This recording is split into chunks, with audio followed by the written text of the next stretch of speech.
Hey, welcome to part 2 and the conclusion of the Gig Life podcast, Guitar Speak podcast, Guitarist Roundtable. I'm your host, Stevie Taylor.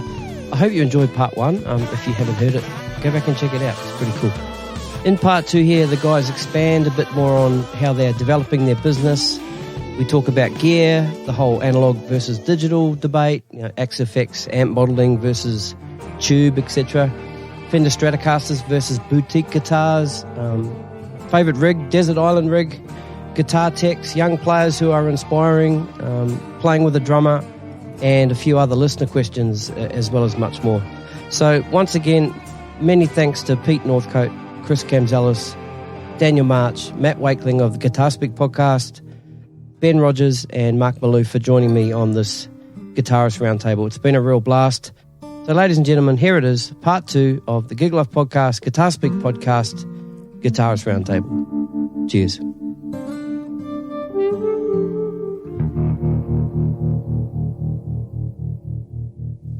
This next question is yours, Matt. Is it? Yep. What if I ask it? You can. Gear. Oh, man. No, we missed one. No. Yes. That was a good question too. How have Because when we talk about gear, that's when I go for a walk. What strings do you use? I like to use a drum on my guitar. Yeah, nice. Drumsticks work. We've kind of touched on this. How have you built your business? But is there anything to add on that? Like the idea that I'm the only one with a day job. How I built my business, I went and did a music degree and became a school teacher. And I went and didn't finish my music degree. I left. You nearly got left there. on my last exam. I went to my bass teacher, Erica Jai, who we were just talking about, and I was doing commutes 3 or 4 times a week between Canberra and Sydney because I was doing so many gigs. And I was working with Darren Percival. I just got a gig with Jade McRae. I think it was just as I was about to start working with like Guy Sebastian and stuff like that. And I was like, dude, I can't drive this 1982 Gemini back and forth from Sydney with a drum kit and a bass quad in it. It's just getting crazy. And he's like, well, what do you want to do? And I said, I just want to play. And he's like, why are you here? And I was like, all right. And so I just left. Yeah. So yeah, I fell.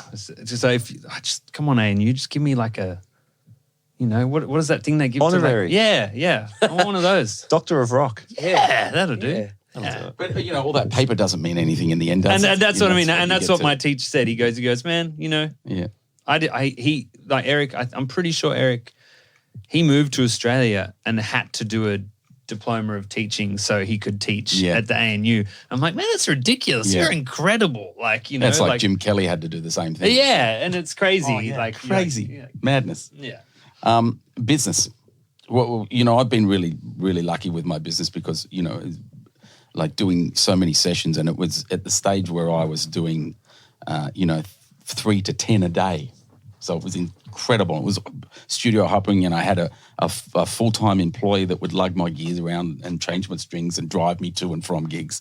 So it was a real business for me. So, and I had him for like 5 years. And before that, I was doing it all myself, like all day. I remember we were starting sessions before mobile phones came in, just when answering machines kind of started. So I've kind of... Did you have like a message service like they had?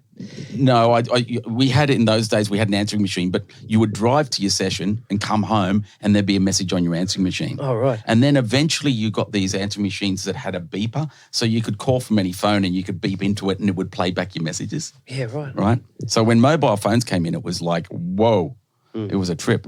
But business for me was always about putting all the money back into my business.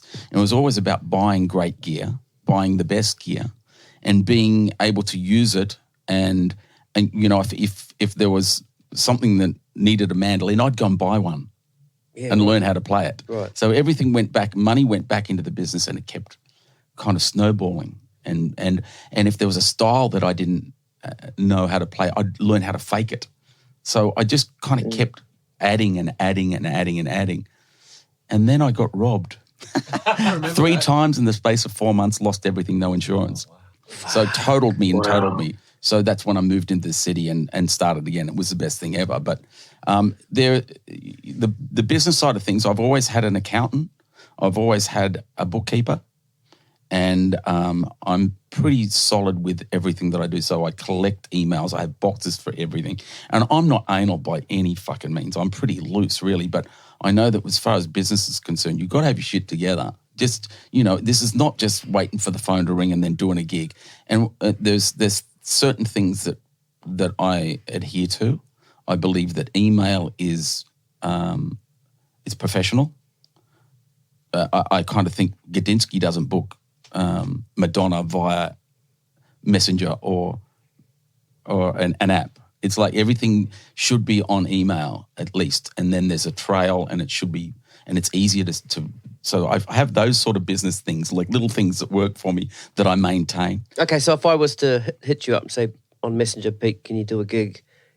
You'll say, can you send me an email with the details? That's the first thing that I say. Yep. Most people don't. Yep. But it can get really confusing. Like even the one that we had the yeah. There's so much for me to go. I had to go back and try and find. There's so many things that go on like that. That's me and Mark's fault. We're children of the gift cool. generation. I mean, that's fucking bread and let me tell you one of the problems of that system, and it's happened to me, and it happens to a lot more people nowadays. Is double bookings, because or not being booked enough. So. I've rolled up to a couple of gigs whereby a band has been booked, where I say to the guy, make sure, if you're booking me, make sure you send it via an email. And he sent me an email and forgotten about it and then done everything on an app. And then the other band go rock up. And it's a mess because we have too many platforms to go on. Yeah, right. But I like to think that the emails is the answer to it all. But, getting back to the business of how to maintain it, I think, and I was never one of these people to get superannuation, but I was lucky enough when the 80s, my brother's friend started working with AMP and she said, just put $100 away a month. And I started doing it. And then it snowballed. And then AMP listed and I ended up with 1,000 shares for nothing. And then... So little things like that start to happen as far as, like as you get older, you've got to kind of think of those things. And I never used to, but I was lucky that things happen. But again, business, you keep pouring back into your business. If I do a gig and it's worth $300 and my parking fine is $299, I'm winning. Do you know what I mean? Because I've gotten to do the gig and I've proved myself and So I always think in that term rather than how much. I'm the sort of person that goes, what time do we start rather than what time do we finish? Yeah. So the business, it boils down to a number of things, how you present yourself, what you dress like, how you've learnt the material. It's all those things that are basic. And I think that I learnt that from looking at any major corporation. Like I think, what does the foyer look like? How's the service? How's the staff? How's the follow-up? And so everything, I used to put out brochures to studios with all my gear, how much I charged, what the future was. I always had video recording, video sessions, and I would do stuff overseas. Nobody really took it on, but I had it one of the first, it was black and white video. Right. So I'd always try and find new things to keep it going. And it wasn't because I wanted more work, it's because I loved it. Anyway, I've spoken enough there. No, that's cool. Yeah. That's gold. I think Pete's bang on. I think the whole preparation for business is to create those opportunities for work. If you're not putting in the hours, if you're not buying all the right gear, if you're not making yourself a desirable product, which is what we are, if we're playing guitar for people, then those opportunities don't come. By the way, I've got a lot of gear at home from the 90s. Lexicons and rack stuff. Switching systems, and anyone that wants to sort of go back. That lexicon sounds like a bar. Yeah. There'll be a link in the show notes. Reverb shop. I've got a Rockman. And I've got a Corgay too. Oh, I remember the A2. Yeah.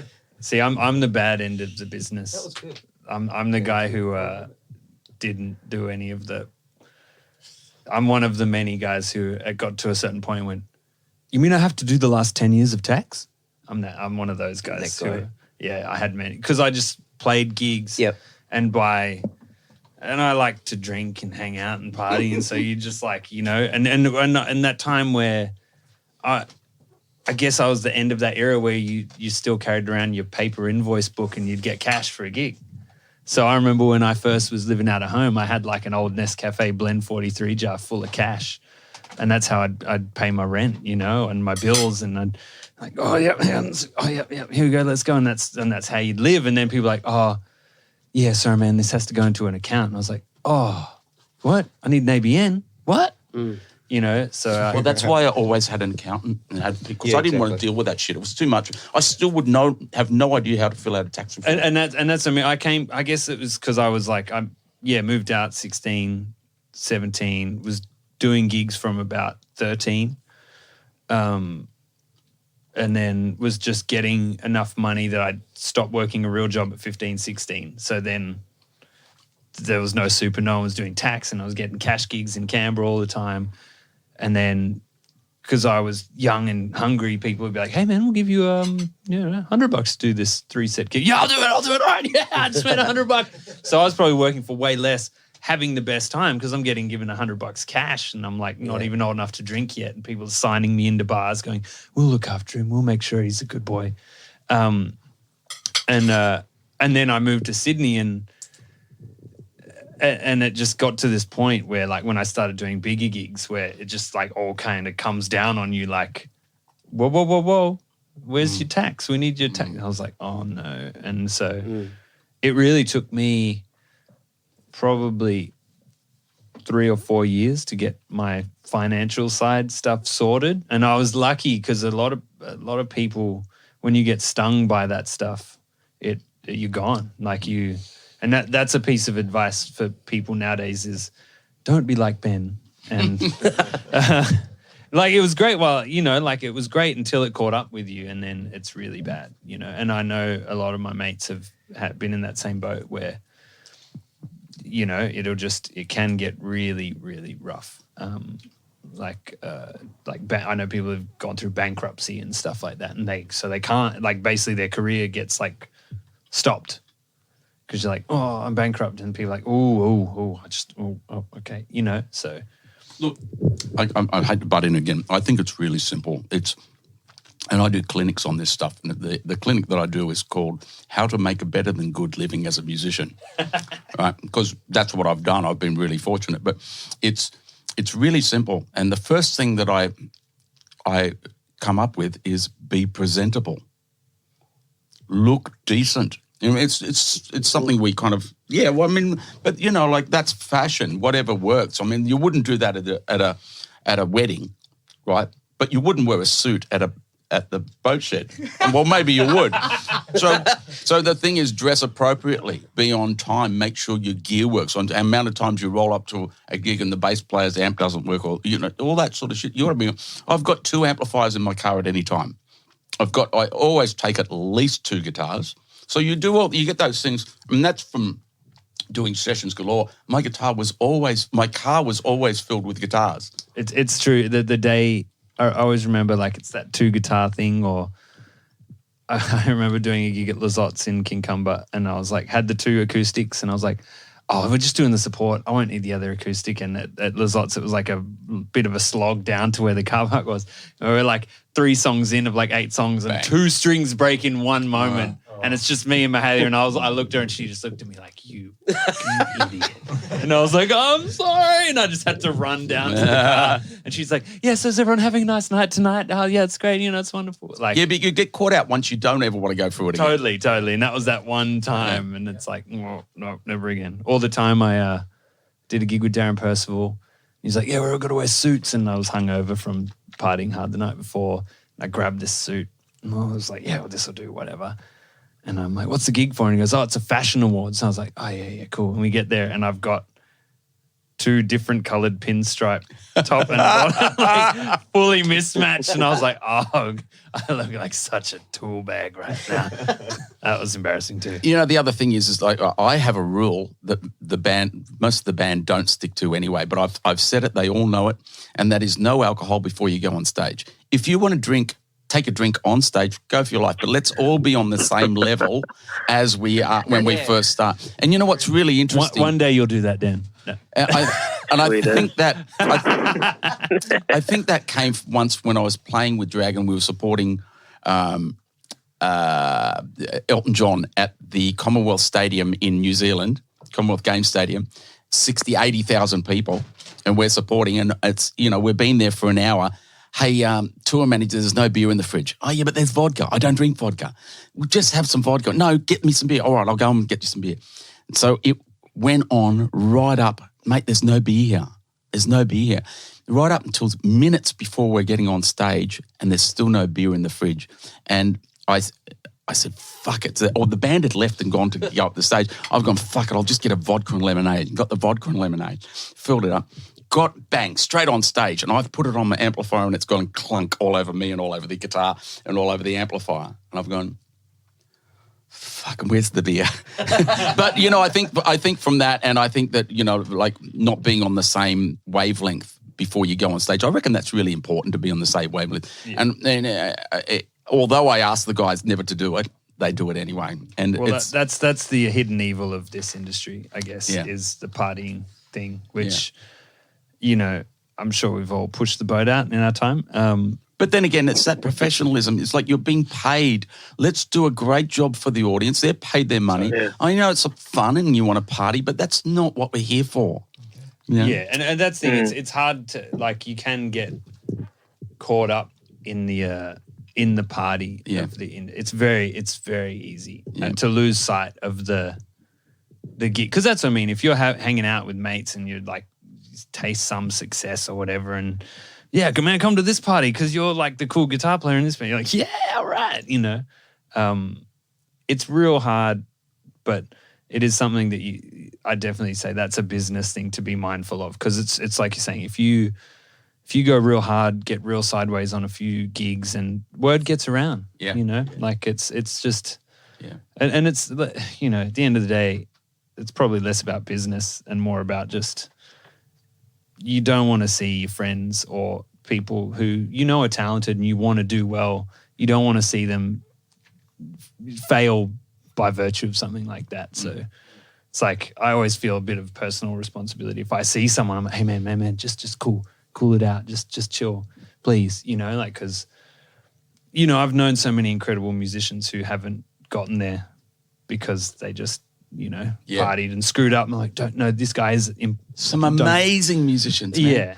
No, it's not just okay, like, fuck, I've seen some amazing guys just go under because of it. Yeah. And that's business, you know what I mean? Because in this business, unfortunately, that's always there, that side of it, like the party, the drugs, the booze, and it's like the internet. Your dick pic will always come back to bite you. How many jobs can you have a beer in your break? Or a beer while you're doing it. Yeah, while you're doing it. Yeah. I'm not there Friday afternoon with year 8. Start kicking off. See, that was a great thing about uni. I was hanging out with the lecturers. I was like, let's come back to the dorm room and let's party. How funny is uni when kids out of school, they get to uni, there's a bar here. It's open at 2 p.m. Yeah, but see, the thing is, when you go to a music uni, it's like, all the music staff are there before you. Hey, it's Dave Finiki. Hey, everyone. Dan, you got anything to add to that? Building a business? No, I think the only thing that I would add to it, besides what's been already said already about rocking up on time and, you know, being a nice guy and all that, which costs you nothing, and learning the parts, if it's an original gig especially. One thing that I don't know if I do or if I don't, I like to be mindful of it, and I think I do it, is because I've been juggling being on both sides of the world, I make a conscious effort to keep in touch as well. Like, because I don't want to be the guy that goes, I haven't spoken to you for a year, but I'm back. Can you get me some gigs? Or be that guy where it's just like, you know, there's nothing there. And plus what all the other guys were saying before, like the guys you're kind of there for a hang. So you get the guys who you want to, I guess, you'd much rather put on a guitarist that would learn their parts and be a cool hang than some guys immensely talented, but he's an asshole. You know what I mean?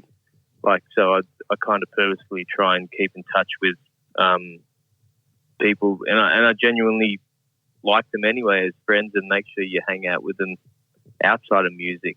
Like I actually find joy in that, and once again, I know Ben and I have brought up Yanya, but that's the cool thing about Yanya as well.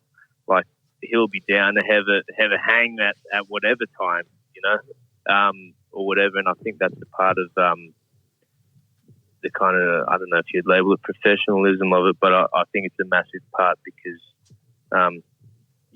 it does, you know, not that I'm in it for more gigs, but it does get you more gigs, but it also makes connections stronger, and everything's pretty much run on connections and relationships, you know, but that's pretty much it.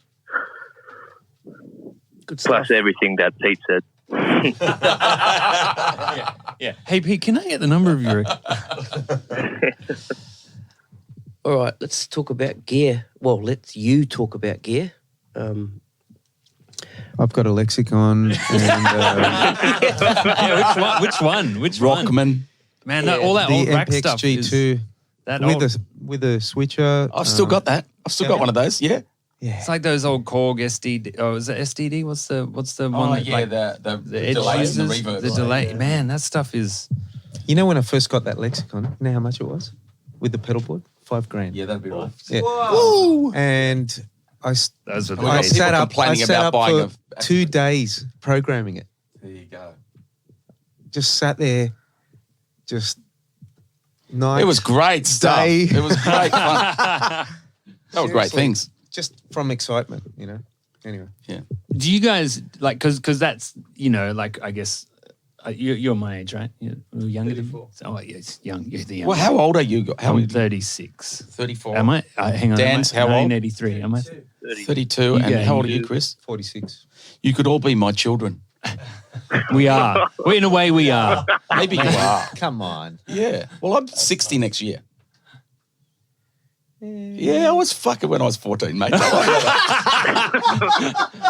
edit that. Whatever you do. No. You could be my uncle, Pete. Yeah, that's right. But you guys have seen gear go from like Oh, what you're man, talking about that period, Yeah.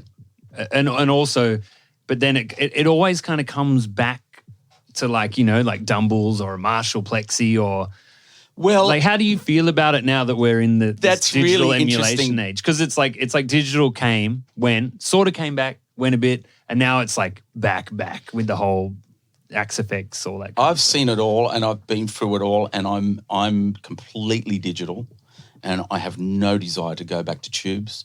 It's you know, I remember sitting at my studio once going, all right, here's tape, and here's the same thing, some drums on tape, and here's drums off the computer. And I remember going, yeah, okay. Yeah, I could hear the difference. I thought if I'm going that much to try and hear the difference of something, I'm wasting my energy.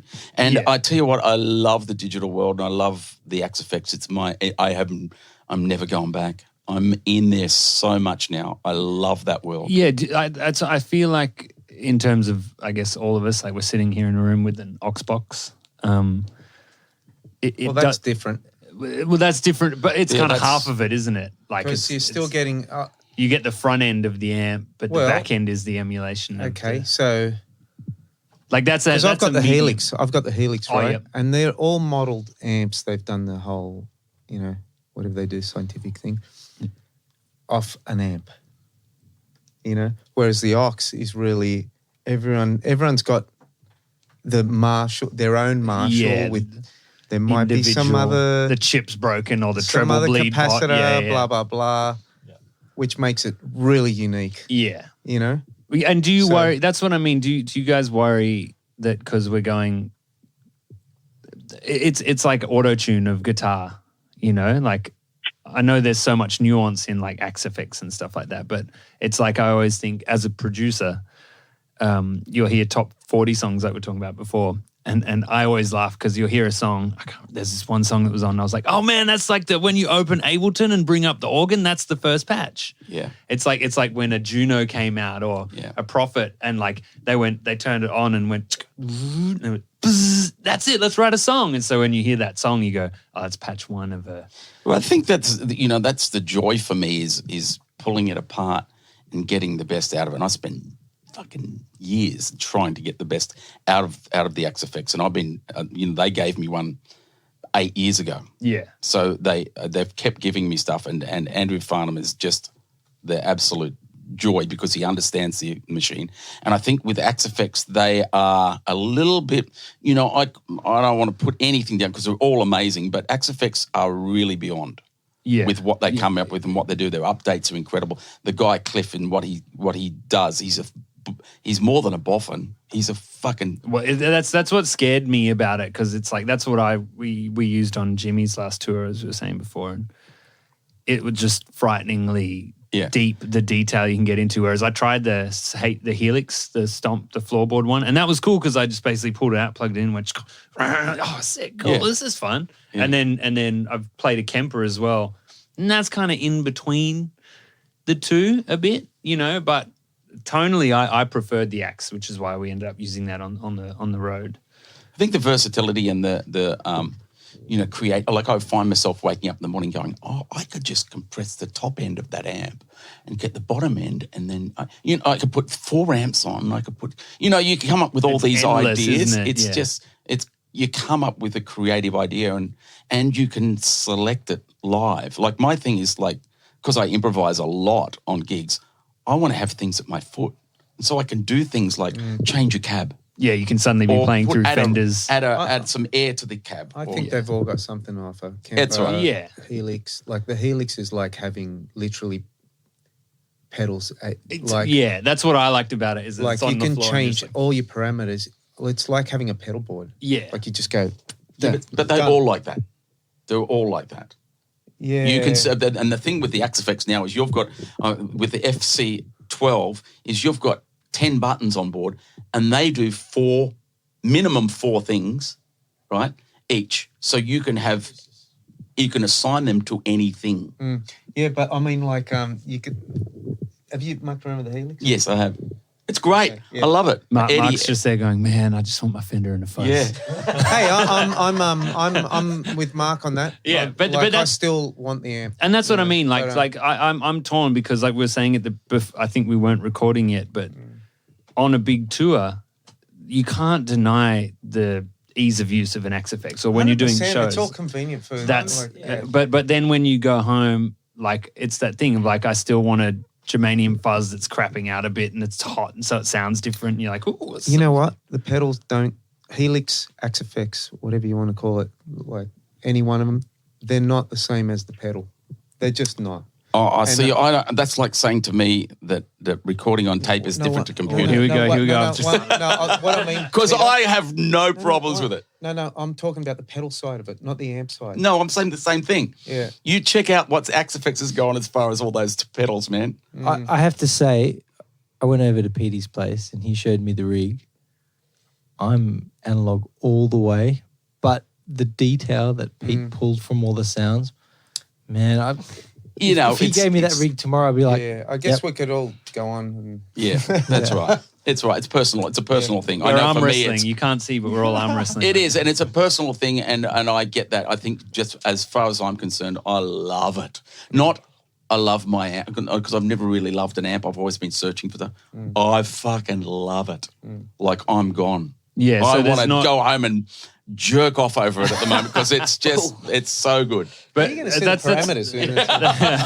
Here's the parameter. Well, that's what I mean. Like, I guess I was asking, or you guys as guitar players, like, is there one piece of gear, like, from like if there was one thing that you've played or have that the desert island rig. Well, it's what Matt said. Yeah, kind of that, but just that one thing that you just always come back to. And is yours Dumble? Is that the answer?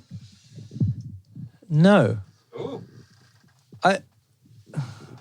It's funny because you said everyone's going deep.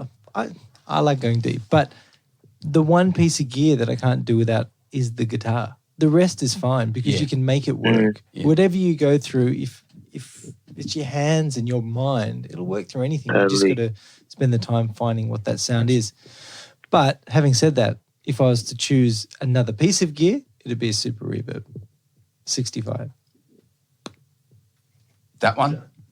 Yeah, that one. Yeah. Yeah, it's true. It's true about the guitar. It's funny. Like I'll never forget. We were recording Mahalia's first like full length album, and Diesel Mark was playing guitar, and we did Purple Rain as like a bonus track on the end. And Mark's a massive Prince fan, and it was just like it blew my mind because he was just getting mad, like this is terrible, you know. And I'm like, nothing you've done is terrible. Like this is amazing. And he goes, I just sound like me. and it's hilarious, but it's like Mossy's the same. You hang out with those guys and they pick up like your guitar, you know, or a nylon string classical that they beat up a kid off the street and took, and it sounds like them. Yep. And that's the. You know, like I you said, realized Did many Franco years- play on that album? No, that's pre-Franco. That's okay. all. The very first one is all Mark. I was going to say the next one with Franco is my guitar. Which guitar? Which one? It's the Relic 96, 1996, Olympic white, rosewood neck. Oh, is that yours? That's mine. Oh, that's one that has a little mango seat. That's a great guitar. Have you seen his new guitar? He's got a new, green like one? the green one. Yeah, Yeah. That's pretty nice. Yeah. You know, I realized many years ago that the reason why I kept buying guitars, and I've got about 90 guitars, is that I used to think that if I tried something that felt really good, I thought, this is going to help me play better. This next one is going to be This the is one. the one. Yeah, That's like a gambler. it is. It is. I'm totally addicted to it. But it's... Yeah, with that gear thing, what you just said, I've literally downsized everything. I have a rosewood Strat, one. I've got a maple Strat, but I have two of them just in case the other one dies because it's getting a bit worn up. And that's it. Like I just simplified and got rid of everything. I do have a Les Paul as well and a 335 for sessions and the acoustics and stuff, but they sit in my studio just in the corner. The other thing is, which we spoke about before everyone got here. Remember we were talking about like the whole not being sort of, it's just a material thing. Like it's just a plank of wood. Yeah, so it's all in your head. Like It is, but I think whatever happens to it, right? You can get another one. and But play Yeah. it. but it is just a but bit the of wood. beautiful part Right? about that though is you kind of have to have a romantic relationship with that thing for it to work its best.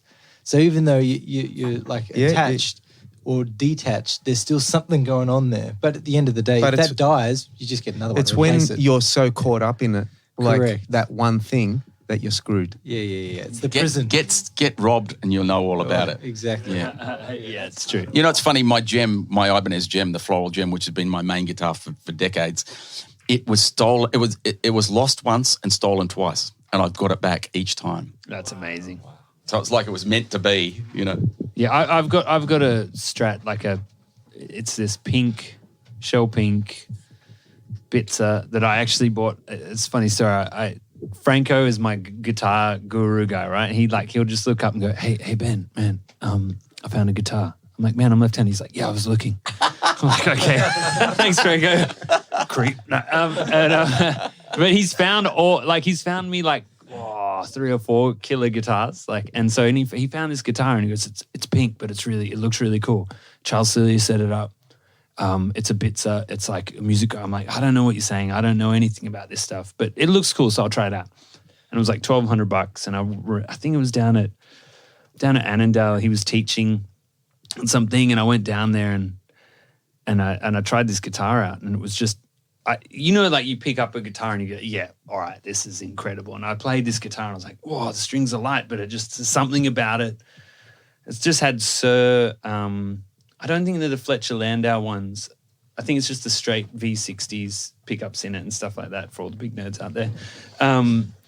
And it was so killer. And the guy's like, yeah, man, yeah. I'm like, man, why are you selling this guitar? It's unbelievable. I love it. And he's like, oh, yeah, well, I'm doing a Cold Chisel cover band and it's just not right. And I'm like, oh, it's pretty right. It sounds pretty killer, not wanting to say anything. He's like, yeah, no. Trust me, I need this and I want this and to be more like Mossy and to do this. And I was like, okay, cool, whatever. All right, I'll give you $900 for it. And I was like, okay, he wants to sell it. So I haggled him down from $1,200 or something. And I got this guitar And he's like, oh, so what are you doing? Oh, I'm going to Lizottes to play with Jimmy Barnes and Mossy's going to come down. And so, but that guitar is like, I don't care, but if that guitar went, I would be pretty devo. There's just something, like I bought the same pickups, put them in a similar guitar just to have a B guitar, kind of thing. It's Thinking, not oh the yeah. same. And it's just, there's just something about this particular guitar. It's not perfect, like has this weird thing where the E string will drop a tone and a half sometimes, which is really inappropriate at times when you're in the midst of a song. Like it's got gremlins that need to be fixed and stuff, but it's just like, I don't know. Yeah. It's just, Yeah. and that's what I mean. Like it doesn't matter how much it costs. No. At the end, like it might have been, it's been through something with you, and then you just like, you have such fond memories like of that single piece of gear. That's probably the one thing that other than my children and my wife, that I'd take out of the house if there was a fire. Yeah. Oh, and my dog, because I just bought a dog. So. Dan, what's your take on gear, man? Do you have a lot of gear? Do you take out much gear? Man, you're talking to the wrong guy here, man. I love the look on your face there. It's just like, The rub of the eyes. I'll tell you this. I bought my first electric guitar in 2004, and it was a US standard Stratocaster, and I bought my second electric guitar about 2 years ago, and it was a Tele, and I own 2 electric guitars, and that's all I have. Mm-hmm. And That's the business. That's the smart business guy right there. And I would, but I think, I mean, that comes down to nothing but financial reasons. But I would probably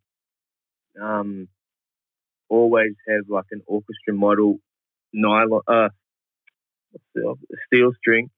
Like I play an OM Martin, which is kind of like, I guess, Tracy Chapman, Paul Simon, John Mayer Martin, and I really like that size rather than a jumbo or dreadnought. And I do love a nylon string, but between those 4, like that's everything I want sorted. Like I think the Tele to me is all I need. I mean, apart from the whammy bar, which is why I love the Strats. But what Mark was saying about, your fingers creating the tones and everything, I've kind of in my head worked a way where I could play the Tele and make it believable if I want to go for like a, whether it's an arch toppy sound or like a twangy sound or whatever. And I find like for where I want to go, the Tele's the be all and end all for me.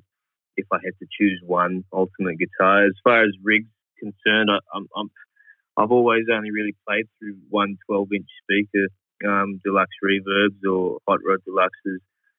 So like that's probably all I would ever use because I'm just so used to it. And I know how to make it hum. I know how to make it feed back to where I want it to go. But I don't know, pedal rig, a tube screamer, you can't go past a tube screamer. But that's it for me, man. Quite easy. And January. actually, I'd say the only technical thing that I would get, I have to use 11 strings. I find any heavier or any lighter, like 11 to 48, or well, I'm currently using Elixirs purely because of the long life thing, which are 11 to 49. oh yeah, But I can't remember what other ones I was using, the Diodarios or Ernie Balls or whatever. But 11 to 49 I've been using for the last at least 7 years. And yeah. I'm like 11 to 52 is like the sweet spot for me. yeah. Is that what B.B. King was using? Sure. No, I was a hero. I was one of those dudes where, because I love Stevie, so I was like, look, 13s is ridiculous, so I'm going to try 12s. Bro, I tried that too, man. And it's like a fence paling, man. You could like garrote somebody, like you like James, like you can't even bend the G string when you have the 12s on there. Yeah. It's like a 56 or something. It's outrageous. I went the opposite side too. Like I tried the 10s because I had tried 10s and 9s for the Clapton and Prince for using 10s and 9s, and it just messed with me. Like 11s were perfect for me. I could bend them, and like it still made me work a little bit, but it was enough to not kind of get it out of tune, like when I was trying to be Hendrix with the whammy bar. But yeah, that's the only thing I'd be super picky on. 1253 on acoustic, 11 to 49 on electric. Just on those string things, I think for a lot of guitarists, there's a lot of myth around strings and tone and all that stuff. And someone said to me a long time ago, if you can't pull tone from 10s or 9s, don't play guitar. I use 11s, Johnny but Winter used like Eights. right? yeah, I mean it's in your fingers. It's not in. Well, it's the action. externals. It's the action. Yeah, and that's where your personal preference of how So it if you feels comes in. Light strings, higher action. Yeah, it's interesting. Yeah, Right. I think as I get older, my action gets higher. yeah. Mine's pretty. It's high. really interesting. Like it used to be, you know. Mine's high too. it's- So being a drummer, Yeah, here we go. explain to me why is that the case? The gauge. Well, why with a action? why would you have a higher action with a smaller The gauge? string's tighter string? with a heavier gauge. So Right. with the looser gauge, you get more vibration like that, and it'll Okay. probably hit the It'll fretboard and vibrate die with the out. frets. Okay, gotcha. Cool. Is that- That's to all my drummer Yeah, friends. I mean, it's you know, I It's like have. springs on a snare, I guess. You know, if you have it too Yeah, tight, similar. it's too dampened. And, See, I have 9 to 42s on my whammy, like locking whammy, like gems, Ibanez's, and I put 10s on everything else. And the 9s on the gems and stuff work perfectly for me, you know, because it's. and what does do you do? Like I remember talking with Joe Bonamassa, and he was saying that there's two specific gauges that he uses on, like, say, Strats and Les Pauls. Yeah. I think he uses like a lighter maybe it's like a 10. Les Pauls are heavier. Yeah, 10s on the Strat and 11s on the Les Paul because it's a shorter Yeah, scale sure, length. that's right. And he said that's just perfect. Like he goes, no, so they feel. But you know Yeah. the thing about him, I don't think he's got high action. No, it's No. not crazy high. Yeah, It's not like it's crazy lowish. low. Yeah. And the other thing is, I remember reading an interview where he doesn't wear frets, so he doesn't grip really hard. No. You know, Look at that poor bloody guitar Yeah. behind you. Yeah. That's Yeah. that's a technique thing too. Yeah. Oh fuck, my technique's Yeah, mine's fucked, man. I go through strings every gig. I'll change strings, and I will easily go through 2 to 4 picks a song. And you've seen the picks that I use? Yep. They're massive, and it's just I do that, but that's because I drop them. and I bend sometimes just bend so far out of tune. are they 1.5? 1.5, but I'll easily go through two of those Oh, wow. a song. A song. Have you refretted your guitars? Like, do you have to refret them or not? My cream Strat's been about 4. It's probably coming up 5th. How's the neck on it? I'm going stainless steel Yes. Ah. because I don't want to lose that guitar. Yeah. Well, that's like It's a great idea. Danny Spencer, incredible guitarist, has this beautiful Daphne. Oh, is it Daphne or Sonic Yeah, I know that Blue? guitar. Yeah, that one. And he's just taken the neck off because it's like He's killed it. the board's worn down to the point where they're like, "Ugh." That's a rosewood board too. Yeah, that's a slab board, I think, isn't it? Yeah. That Strat just there, I've done 5 refrets, and I went through stainless steel within a year. Really? Yeah. Yeah. And That that's blows me it. out. Like that's the luthier's like, that's going to be the last refret. So that is my pride and joy. It's just such a shame. What is this? It's going to be a killer fretless guitar, though, I think. What is it? It's a, It's a new thing. 2009, 56. Relic. Yeah, it wasn't Relic. I've just. Oh, it wasn't, That's all okay. me. But it's custom shop. Custom shop. Custom shop. Yeah. I've got one of these with little frets. I'm trying to sell it. There you go. Man, this is like a really? great sell. Relic, heavy relic, looks like that. I've got a Martin. No. And it's got the V sort of neck. Oh, That yeah, V yeah, is yeah. beautiful. It's a beautiful sounding guitar, but I just can't play it, and I don't want to edit it. I want to sell it as it is. What's the why am I asking questions? No, please. There's lots of guitarists here, so I'm asking. Pedal hype, for one, like, because there's so many, like, you know how now obviously there's the Klon Centaur hype and all that stuff, and then so many pedals is like a world industry now. But then also like the whole custom shop relic guitar thing. Like, would you guys rather just get a guitar built by, say, Frank Grabisa or Charles Cillier or Jeff Marley or something like that, or go the Fender? Like, you know what I mean? Do you think like Fender and Gibson have lost some of the prestige of what they are versus like guys that... I don't think Fender have. No, not Fender. No way. You don't think so? No, I mean in the sense of like, Fender's like you kicking ass. would you go and buy like an American Standard Strat, or would you get a Nash, or would you No, get... I'd buy Fender. I'd buy Fender Yeah. too. Yeah. I really like the custom shops and the relics because Oh, they yeah. But they're so spend time on them. It's expensive, great though. wood. The necks always feel great. The pickups are. I think it's kind of they spend a little bit more time on those things, belting them up. And the beauty about it is, if you scratch it or you drag it along the ground, it's still worth the same amount. Yeah. And there's something that they do to the necks that I don't think I've felt in anyone else's necks on the market. Just that roll off. Yeah. It's just Fender, and they just have it bang on. Again, if there's a really good Nash on the wall and you play it and it's freaking amazing and it feels good, so great. many more other options of a Strat. You know, or a Les Paul. for me, some of the boutique stuff feels really clinical. Like Sirs, you mean? Like those? They're just like so nice, and I feel like I can't bash it. And Yeah. That's like I don't know what it is. that's It's something. like- I wonder if it's these like, are so expressive. Yeah, You know, yeah. Chris, yeah. Sorry. I don't know. I just was saying yeah. Yeah, man. Are you live? Chris, you were you mentioned your guitar, and Mark was asking about the refrets. Do you want to explain to the nice people at home what your Strat is? Because I know we've talked about it. It's an 80. It's not your typical sort of. It's It's a hardtail, know, isn't it? Yeah, it's a hardtail, but it's an 83. What a great year. And the way it came, yeah, it is an awesome year. 83. like me. September 1986. Okay. Oh, that's why. All right. Not because of Van It was a Halen really sort of great- releasing well, that's 1984. You could still be my child.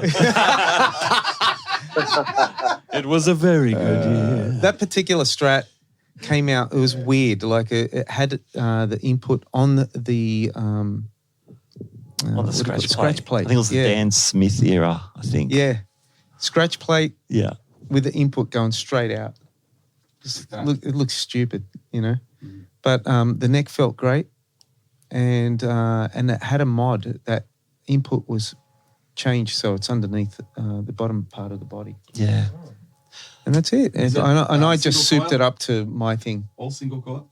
It was singles at the time now, and I made it Dug a hole in. HSS.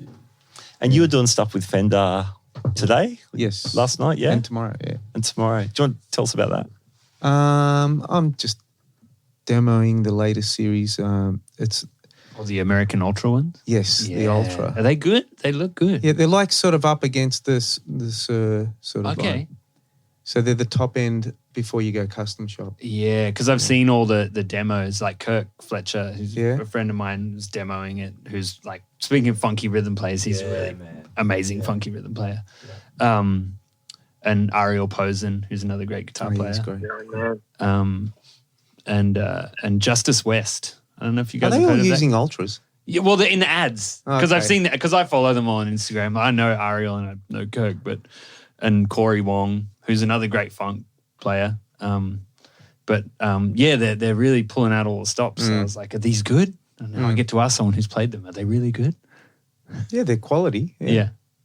Because I'm more the traditional sort of. Yeah, guy. because that's, I mean, they've got like push button splits and all that Yeah. kind of crazy Yeah. stuff. Stuff Don't you'll they? never But use. they're, you know, Well, I've got a bass that had the push button, and I took it to Piers Crocker and said, "Hey man, can you just take all this stuff out straight away? Thanks, man." And they're just like, actually, what you should try out is the Fender Tone Master oh, the Twin lightweight, no and tubes. deluxe. Have you seen Yeah. it? Yes. Have you tried it? No, I haven't. Oh, you'll like it. It's a model Transistor, yeah. It's got IRs in it. I've already got that. I and know more. you got the Axe effects. I've got that. But you'll just- times a he's- billion. He's not allowed. You'll like the all right? technology. He's just it's not allowed. awesome. Yeah, I know. Look, it sounds like it's a great idea, but I'd still be frustrated. I've always wanted a Marshall, a Vox, and a Fender amplifier on stage, and now I've got it. At least as close as I'm ever going to get to having all those things. But I know they look Yeah, great. no, they sound they're great, and awesome. they're really light. So Yeah. it's a cool idea. Yeah, it's a freak out. Yeah, I'll have to try one. And they've done really well Fender. with the IRs. It's awesome. Does everybody have a studio at home? Yes. You got a studio at home? You've got a studio here. Yeah. Yes. Yeah. Well, nearly. Yeah, right. Dan? Yeah, man. Yeah. I've got a little home studio, Yeah. portable one too. Yeah. Probably. What's your favorite pedal of all time?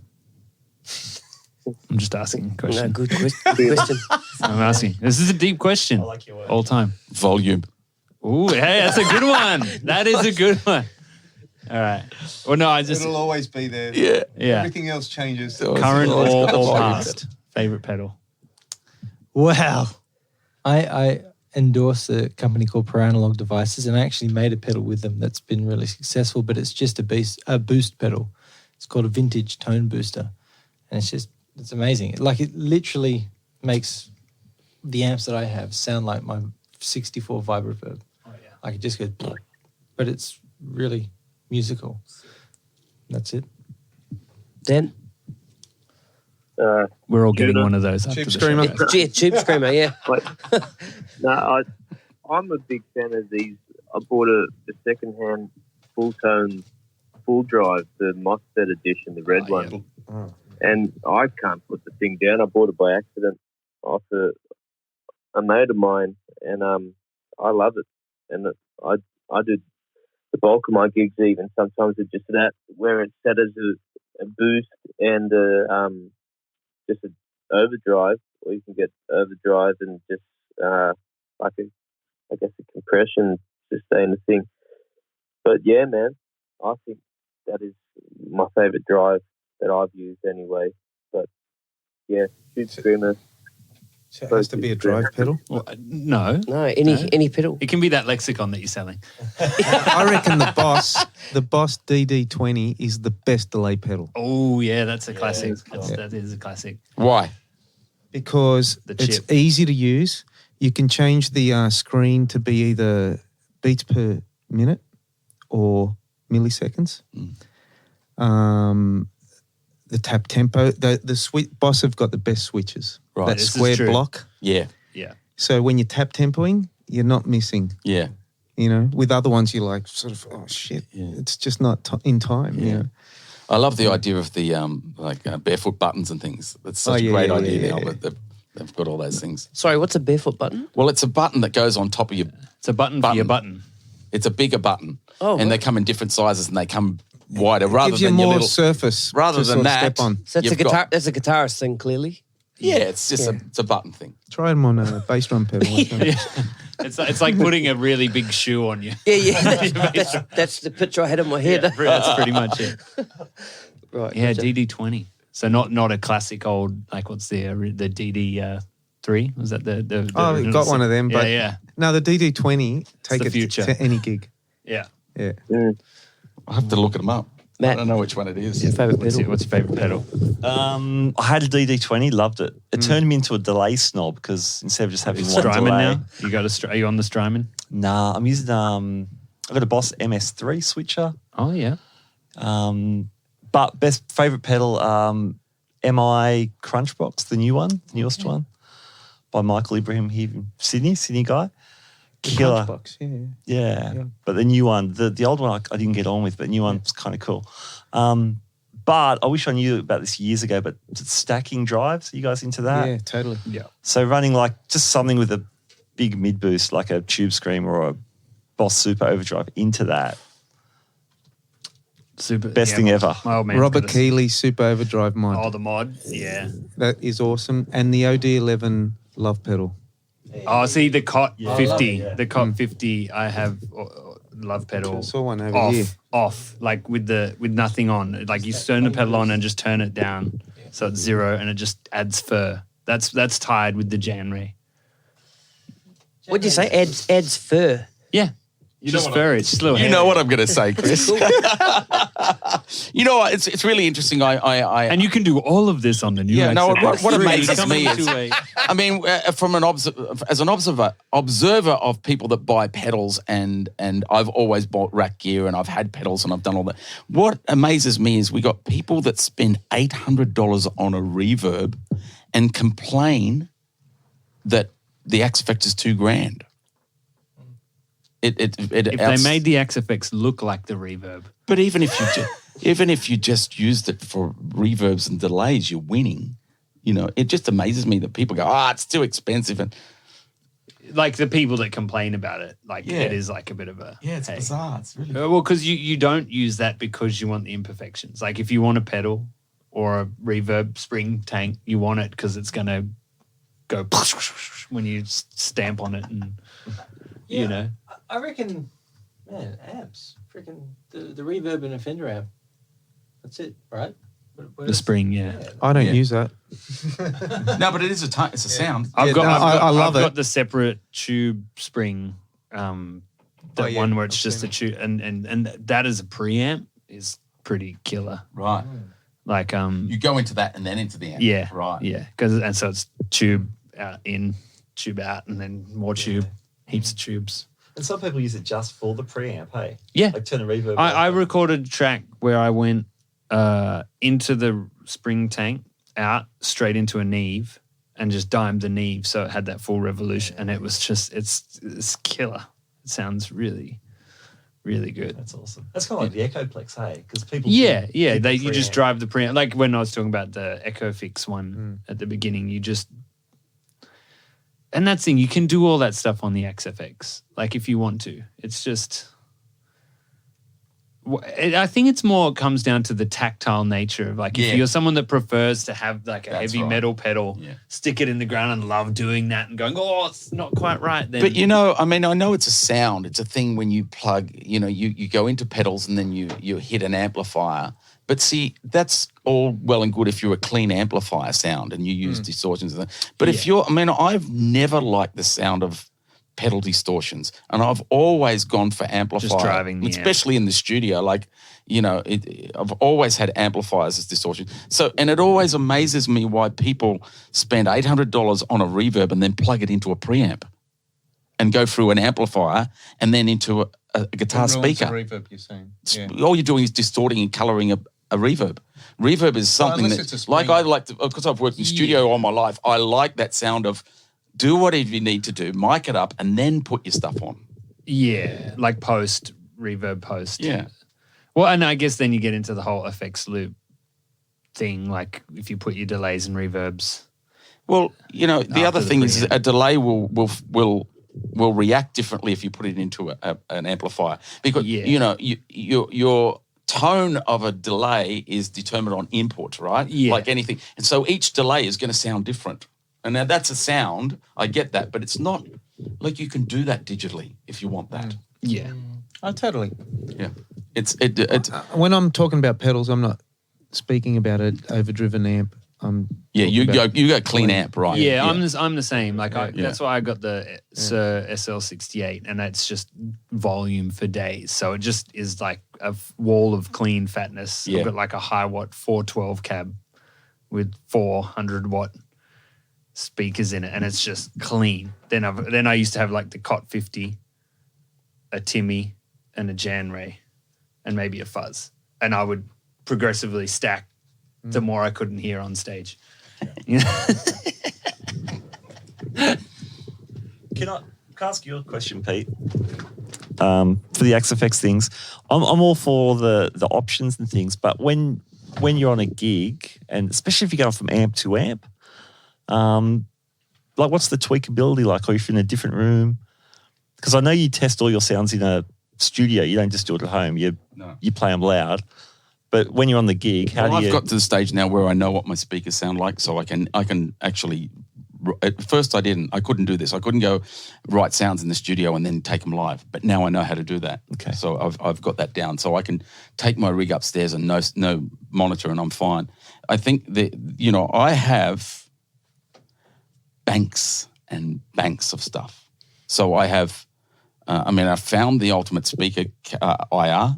So I use that on everything. Yeah. And I occasionally add things that I like a 112 or something. I never use a quad because when you're modelling a quad and they've got microphones everywhere and they're modelling bottom end of a quad, like back and front and then you put that through a monitor that has its own bottom end, you're just screwing with bottom end and you're just doubling up on bottom end. So that's why I think a smaller speaker works better, sounds tighter. But I have so many patches, and within each one of those patches, I can turn on 8 overdrives within each patch. So I can go, well, for this sound, I want that clean sound, not that clean sound. And that's all, like I can hit that button 4 times and it'll do a different thing. Mm-hmm. And then I can go to so I've got everything, like as I say, I want it so I can improvise on the spot. I want it set up like pedals, but I also want to have amplifiers switched. So it's complex. Yeah. But that's what I've always wanted. I want versatility at all times. And that's the only thing I think that's stopping it, isn't it? Is that initial getting over the hump of that's it. Understanding most that people it's like buy a them, giant computer. plug them in and go, go, that's a "Whoa." good sound. And then they get to the gig and go, it sounds like shit, sounds like fuzz. Well, yeah, it sounds great in the studio, but which is what I had. Like the initial thing, I was like, this is frightening. But then there's the other thing with these units. If you don't know about amps to start with, that's it. You're gone. Exactly. That's it, Chris. Yeah. So- That's it. And this is the problem that I get with people contacting me on the forums and all that sort of stuff is they send me their patches and I go, man, you've shoved the reverb in front. You've done all the things wrong and you don't know what an amplifier does and all your gain structure is wrong and all that sort of. Once luckily I've had a lot of experience with a lot of amplifiers. I've had lots of amplifiers, so I know how they work. But most people don't. And especially now that everything's a software instrument or it's in a pedal, you know. Yeah, well, I would make the joke with on tour because this is the first time I've used that virtual guitar amp thing. And I'd always just laugh because I just look over at the keyboard players on their Nords and go, wait a minute, you guys have been doing this for a decade. You're like, and it's true. Like when you think about all that, like those guys, they've been not playing. They've been living that world, whether they like it or not. So, yeah. What else have you got there for us, Matt? What else we got? All right. It's getting on. It is getting on. Great gigs, horror story gigs. I have a hilarious one. Oh, it's not really hilarious. Well, it is kind of funny. First time I ever played guitar for Jimmy, it was in Mauritius. And I'd played some bass and stuff like that. And he was like, hey, you can play guitar. And I was like, yeah, I can do that, whatever. Yeah, it'd be cool. And anyway, so I'm like, yeah, sick. I'm going to play guitar for Jimmy in Mauritius. Great. Anyway, we fly over. I think because I sold all my guitars when I moved to Sydney so I could pay for rent and stuff because I was getting bass gigs. So I was only playing bass. So I was like, shit, I just bought a Japanese... a bass player first or a guitar player? Guitarist first. So I grew up playing guitar from 12 to about 16, 17. And then my mate got into the con on guitar. So I said, I'll just play bass in this band we're playing. So I just took up bass. And then played bass ad nauseum till then. But yeah, so playing guitar, bought a Japanese 50s telly, those just like a maple neck guy. Didn't have any pedals, so I was like hunted around. I found a Rat and I was like, sick. All right, I've got a Proco Rat and a telly. Let's go. And I'm like, what amps have they got there? And they're like, they've got a Marshall. And I was like, sick, this would be a vibe then. A telly with a Rat and a Marshall, that'll be great for Jimmy's gig. Anyway, we fly over to Mauritius and it's all great. And then we finally get there and we go to the gig and it's a Marshall valve state. Yeah. And not a big Marshall valve state either, like the little practice amp one. And I was just like, I'm going to die. He's going to kill me. It was I had a similar story of when I first joined Dragon and it was late 80s and our first gig, so we'd done 2 weeks or whatever it was of rehearsals and our first gig was the MTV special on Dragon. And all our gear... I watched that. Yeah, and all our gear was on a truck to Perth for our first gig. Let's do Perth because it's, it's far away. So all our gear's on the truck. And I got a sponsorship that week for Crate amplifiers. Need I say any more? Yeah. So we all Milk got crate crate amplifiers. amplifiers. Mike Kane said, yeah, I'll try it out. Let's do it. It was fucking terrible. I mean, it was okay. We got through it, but it was not good, you know. And that was the first gig, was the MTV thing. I had a incident at the State Theatre with Tina Arena opening like the show. Love it. So I start, the song Burn? Yeah. So I do this little intro on the acoustic, and the guitar tech had given me the guitar, put it over, but the strap wasn't on properly. Oh, It was sort of bent. Yeah. So I do this little lick just before Tina comes in, and the guitar drops, and I just caught it. And she was up the front, and she felt something was not right. She turns around, and she's like, oh, shit happens. That's Yeah, it. you're at the mercy of if your band leader's like a good sport at that moment, aren't you? Like, look at me, please don't make this worse. Oh, she was really cool, but Yeah, she's a legend. that was my shitty moment. But yeah. The only one I can remember that was a bit of a weird one was the first time I did a gig at the Bridge, and it was with Andre Kamen, and Andre had been playing or singing for you for many years. What's that on a Sunday afternoon when I wasn't there or something? I don't know when it was with Black Diamond Heart. Oh, okay, yeah. And man, I always used to come and watch you, like one of my biggest inspirations. And playing with Andre is like, man, you get to play at the Bridge. That's my home ground. That's my treading ground. I'm like, yeah, woo! All right, let's see. And everyone came to watch Andre because they've been watching you. And it was the first solo of a song, and I let rip and let this big solo out. And this guy comes up to me and goes, hey. He goes, get the fuck off your stage, you pop star. And I'm like, all right, thank you. So I love it. there you go. There's my story. Love it. Yeah, the first time. Love it. I'll never forget, Mahalia and I were doing supports for Jimmy. I think it was Yamba, maybe. And it used to happen all the time. But, like, you know, it's Mahalia and they know who she is and we're all there playing. And then the crowd's like, just fuck off, you cunt. Like, just going off, like, constantly. And we would get this all the time. And, like, and I was new to Jimmy's crowd. I was like, ooh, this is a bit frightening. And we used to get all the time. And I just got to this point. Mahalia was pretty good. And then one of the days we were just all in a bad mood.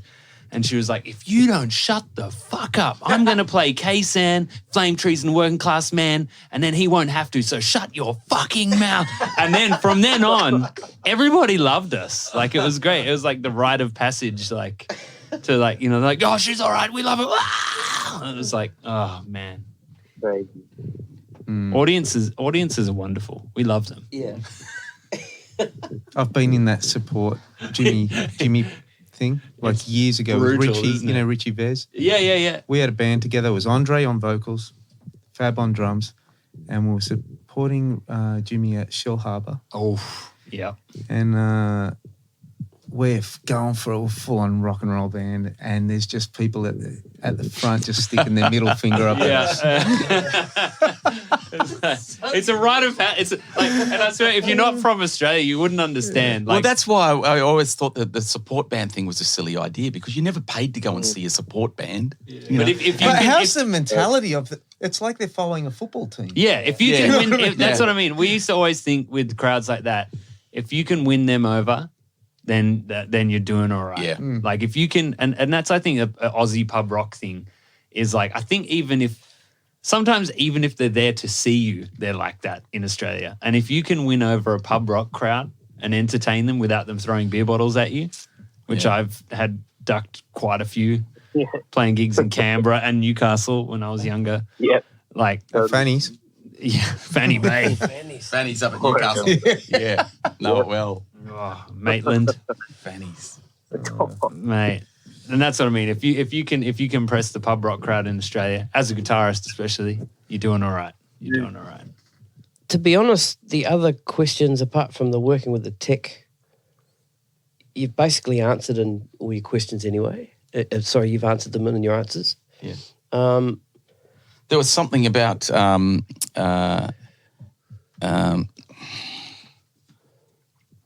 I have to give a shout out to Hayden Vassallo. if we're talking about techs. Yeah, there was something Okay, about. let me ask that question then. There was something about. I'm just going to say we don't have to talk about him because I Okay. don't want to. But I'm just he's been my guitar Hate tech him for for solo. like he's been my guitar tech for like 10 years. Full stop. Yeah, pretty much. There was a question somebody asked about what we thought of James Muller, and I think he's one of the fucking best guitar players on the planet. Oh yeah. Yep. Yeah, that was coming.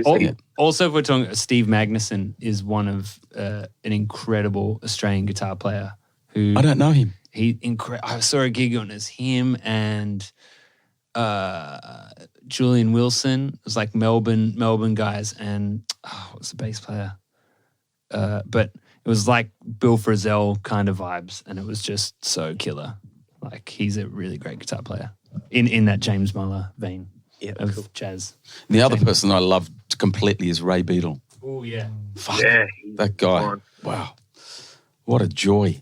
What a joy and a flow of consciousness that guy has. It's humorous, it's tasty, it's beautiful. I love him. I feel a bit uncomfortable singling out guitarists because everyone's good at their own thing in their own way.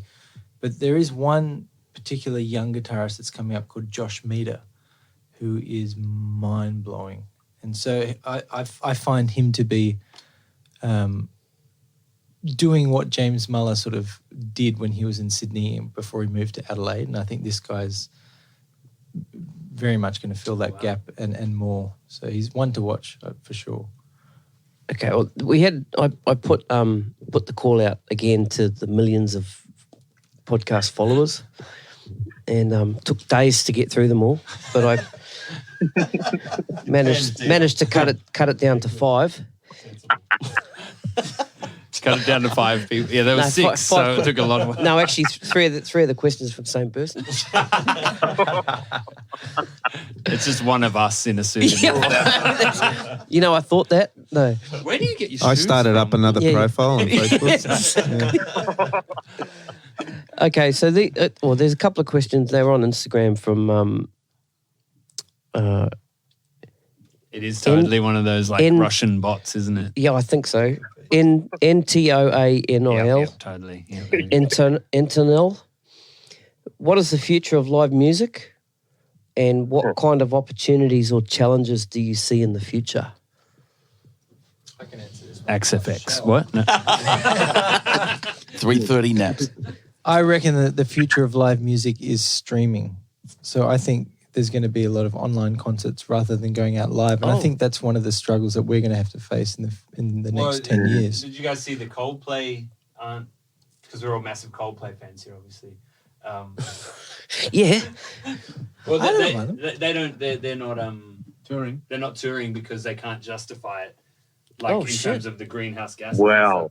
And they did a huge live from Amman, Jordan, I think it was, like 360 cameras, did a full concert of the new album on YouTube. You could watch it live first, before the album even came out. They did a full concert, and it's just online. And they're like, yep, that's it. That's what you And get. that's it. cool if you've got the money, man. Yeah. That's not where we're... Well, I was going to call them and say, hey, look. You know, I've actually received emails from companies that are investing into the online thing. And, you know, would you like to be one of the featured artists to do an online concert? You know, you get paid $500 every time you do a show and people can tip and stuff. Oh, shit. Yeah, but my answer is like, no, I don't want to be part of that. That if there's a younger generation that want to do that, awesome. But that's really strange for me. And I think there is a great market out there and for the future of all that stuff. But I mean, we can pick and choose whether we want to be a part of it or not. But I think it's, you know, the live music scene in Sydney has changed a hell of a lot.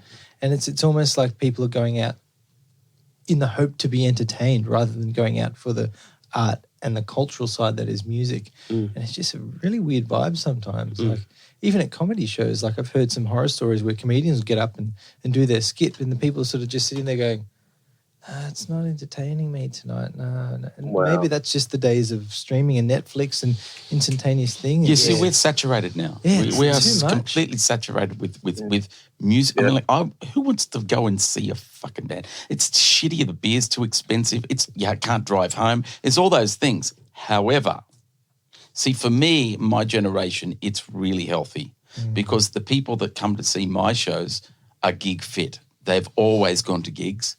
Now they're at the age where their children have grown up. Yeah. They're not looking after them anymore, and they've got money. They're cashed up. Yeah. So for my generation, it's fantastic. It really is. Well, and a weird thing, having just done this tour with Jimmy, it was actually really nice to notice. I guess I'm middle-aged now anyway, but That makes me a grand.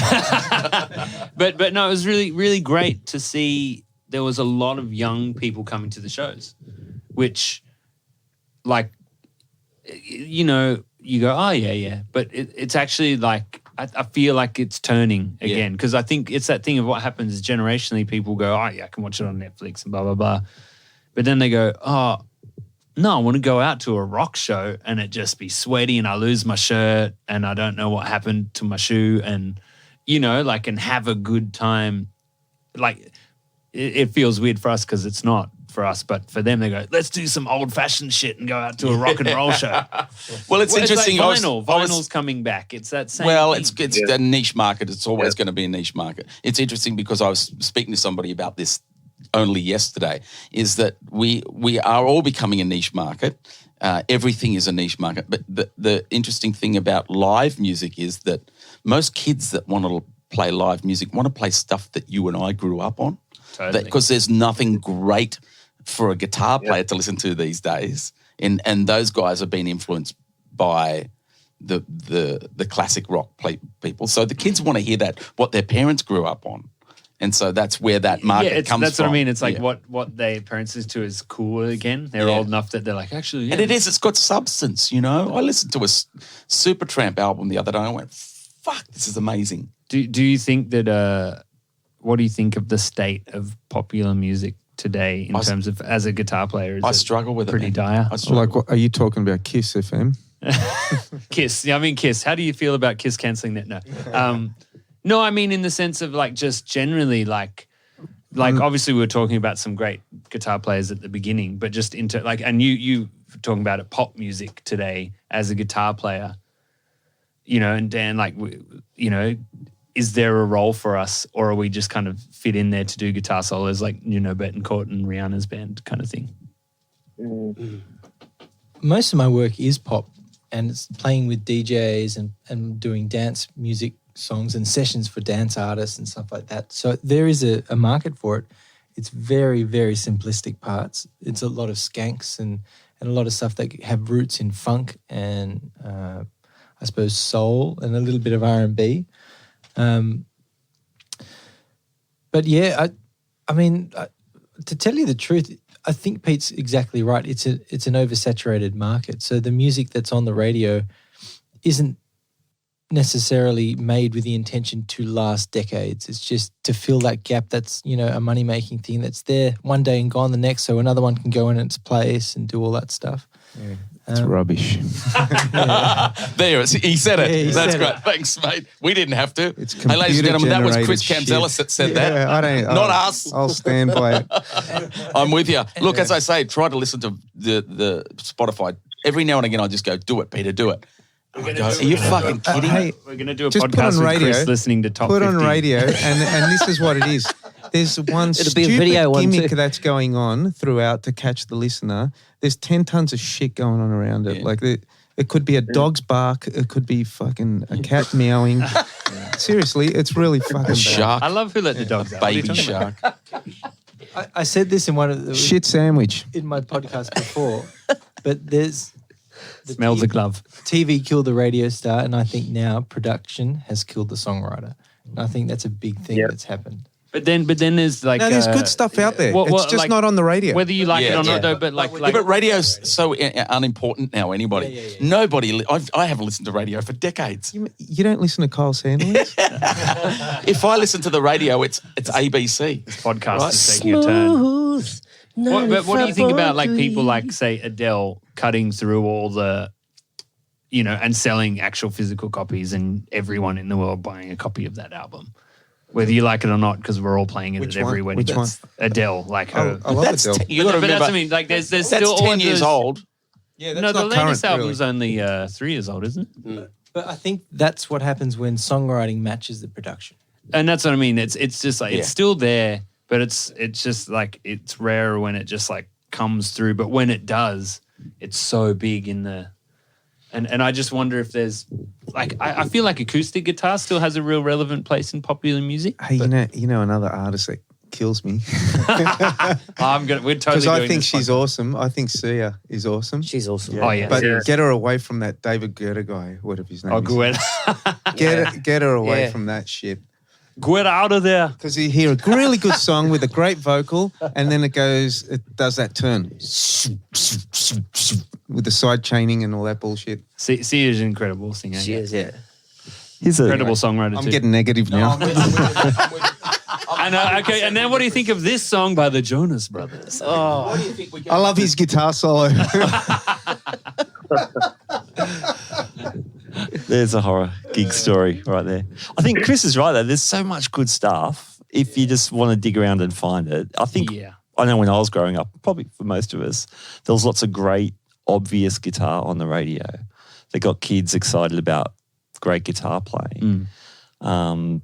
I know as a teacher, like the stuff my kids listen to, there's not a lot of cool stuff, and the ones who are really into it will find it, but there's not as much Yeah, as a parent, mass coverage. it's weird. Like my daughter is 10, and so growing up in a musical family, as we're talking about, she'll go and she'll put on like the Beatles or Stevie Wonder, like on vinyl. She loves vinyl, but so we got her like Sia on vinyl or Lord. She was obsessed with, but then she's obsessed with like Lil Nas X, Old Town Road at the same time, or you were telling me about this. yeah, and it's like See, this would be interesting because having children would expose you to some of that stuff. See, I'm Well, not exposed I've to it. always made a point for me of listening to whatever is hip. You know what I mean? Like, because even if I hate it, I want to be able to say why I hate it. That's right. Yeah. Because I think that's really important with music is because if you just go, I hate this, I'm like, I don't want to be my parents when they heard us play in a band and go, this music is terrible when you're getting a real job. And I was That's saying, why, getting back to what you're saying is, I remember when I was a kid and I said to my mum, I'm going to continue to listen to modern music. That's why I still do the top 50. But as the years go by, I struggle to find anything of anywhere near what I grew up with. Yeah, but then there's things like that. And that's the thing I find like I don't like Billie Eilish. There's something about that's kind of like cool. Like I'm like, Yeah, what? I agree. Like, why would you sing like this? I'm like, Yeah. wow, that's really clever. Yeah. Because it's that thing we're talking about. It's the polar opposite to everything that's happening. Instead of it like and like all the drops and stuff, it's like The first thing I listen to is I don't know whether yes, it is me, but the first thing I listen to is, does this person understand what they're doing? They're singing about Do they understand the chords? Do they understand why are you singing that fourth over that note over that chord? And the thing that's hard that's is what that pisses me off because it goes, you're not making music, you're guessing it. Well, and then what is hard because we've all been in this world, and like if you're making modern music as like popular, is that nowadays a lot of what the singer sings to isn't what ends up on the radio. So they're like at the mercy of the producer a lot nowadays. Well, a lot of the session work I get, it's literally a top line that someone's put down at some stage, and then someone else has gone, hey, I think I've got a beat that could match that. Why don't we put them together and send them to people to see what chords come back? And that's the job description. It's like, That's it. dude, See, that's guessing. yeah. It's That literally, it's kills like, me. how many different versions Me too. of this song can you make? I'm like, okay, here's 5. Yeah, right. And then the best one wins. It's literally, it's like which one's going to appeal to a board of people that have no musical bone in their body, but have cash in their wallets and go, would I buy that? No, gone.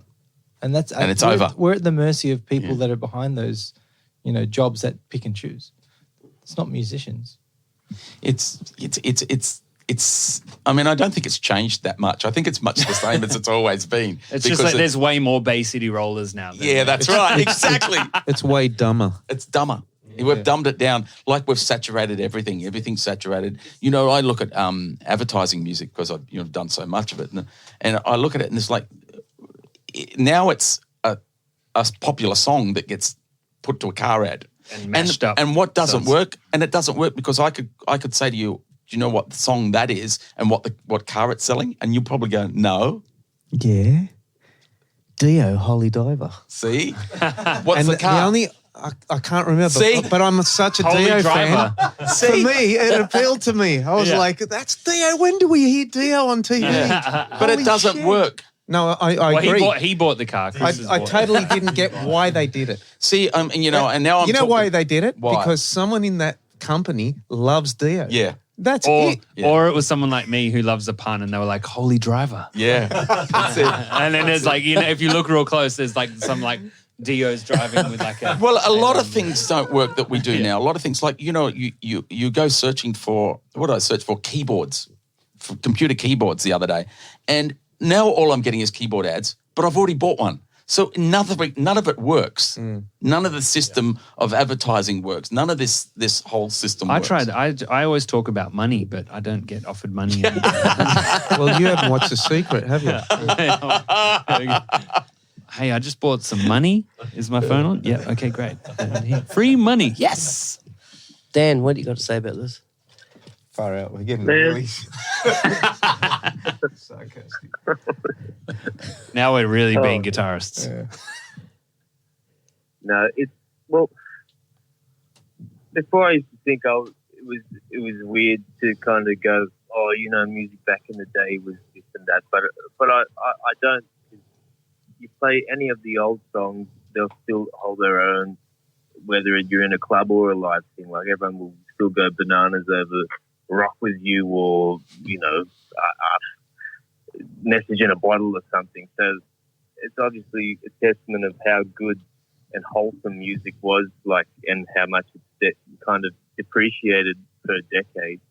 I still think that, me personally, like, sometimes it's easier to brush off a lot of things based on the mainstream music, which I think is kind of valid too, because I mean Hendrix was a mainstream pop artist back in the day, wasn't he? And the Beatles and stuff, and it was still wholesome. But I think there's so much good stuff going on that isn't in the mainstream, and I think there'll always be a world for like people to go see live music. And generally speaking, they're probably going to be, mid-30s and above.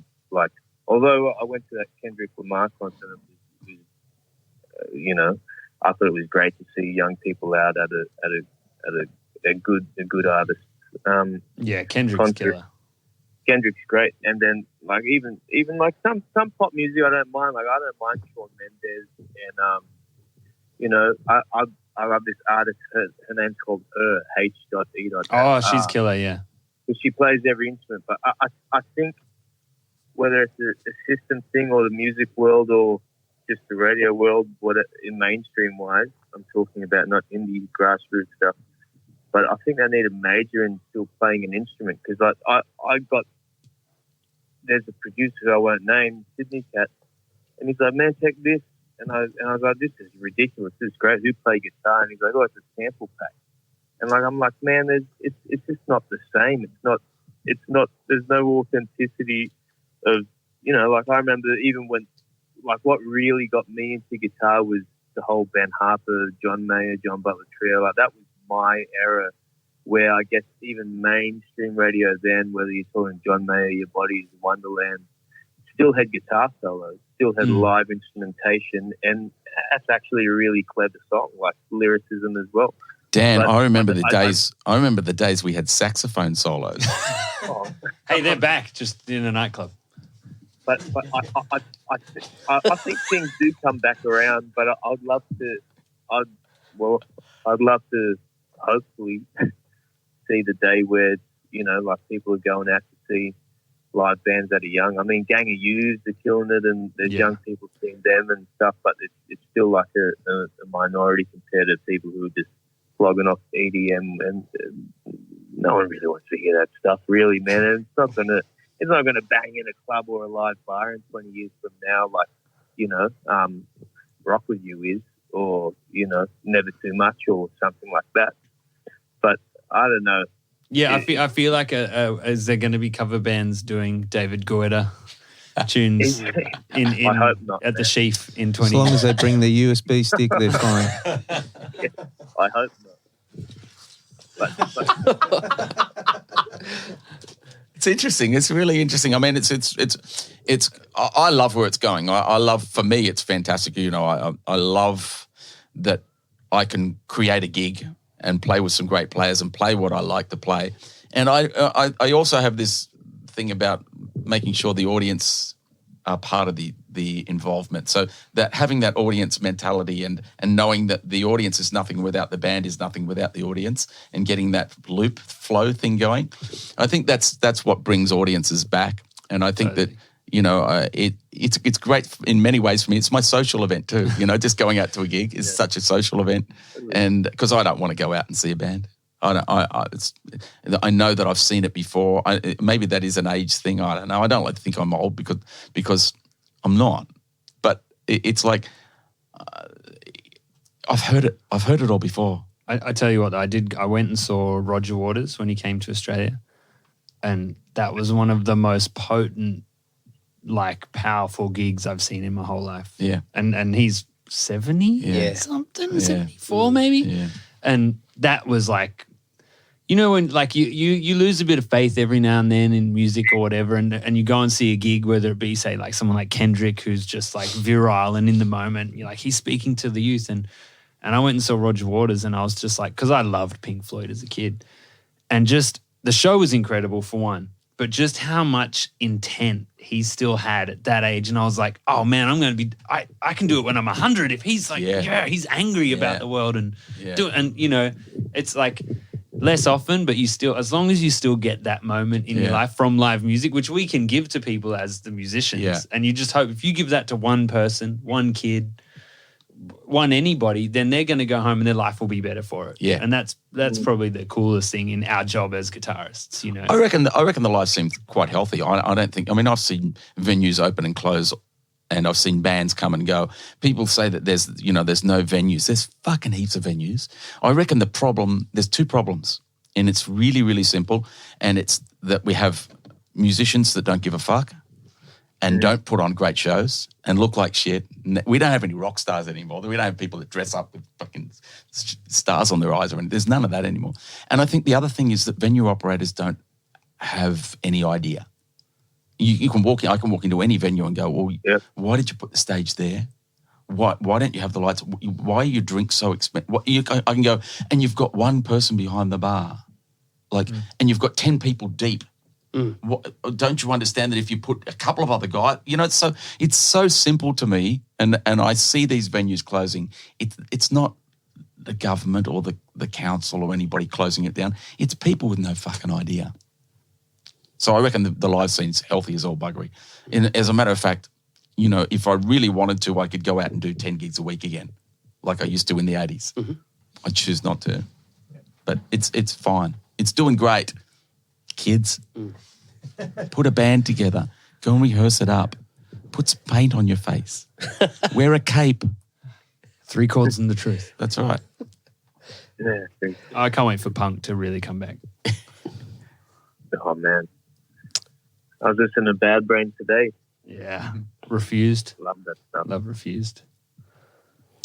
Might end it on this one. This is by far the best one. Favorite drummer?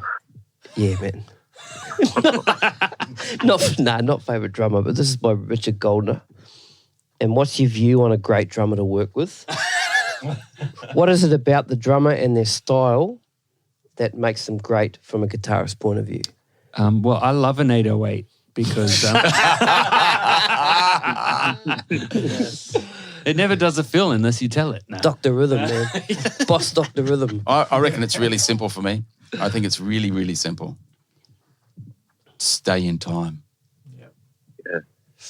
The groove, if you know where the time is and you manage to stay in time, your groove will be there. But your groove is you. But it's all too often I'm pulling back or I'm pushing forward to try and find. And I'm not saying that I have great time or I know where the tempo. But, you know, I think that also when part of learning a song is learning the tempo,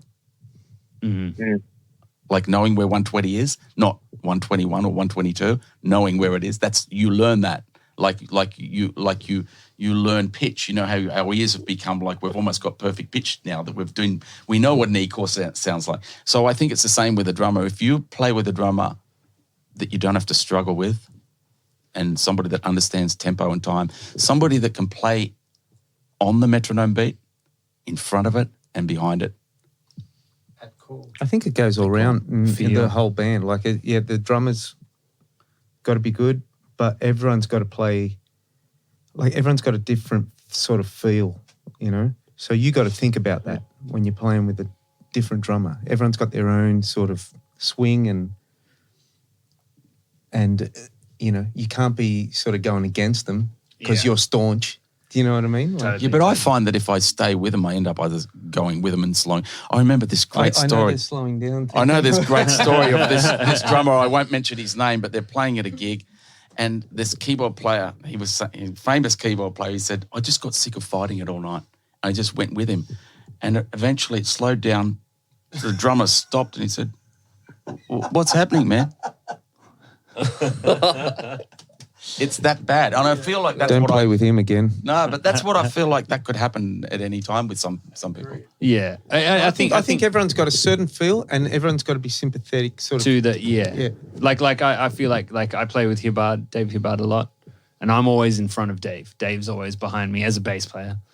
But then if I play with, say, Warren Trout, I can lean back, or whether I'm playing guitar or bass. You know what I mean? And so.